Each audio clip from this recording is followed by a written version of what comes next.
و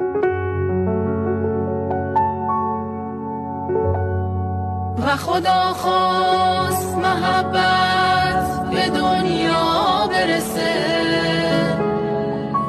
نوری بشه و به داد شبها برسه.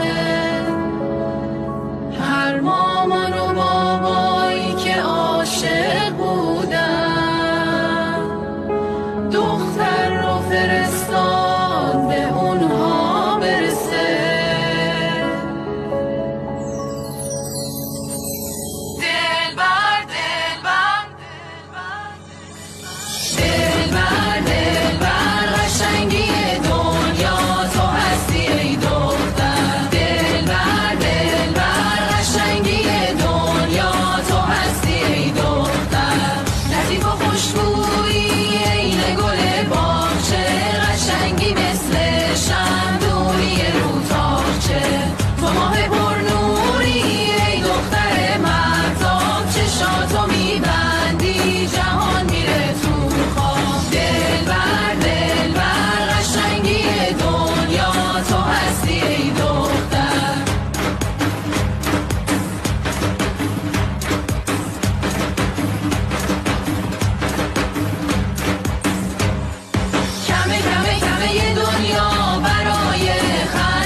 تو یعنی نعمت، دستای دست مادر.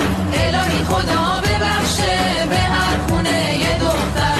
یارا یارا تو معنی عشقی و هستی دلدارا،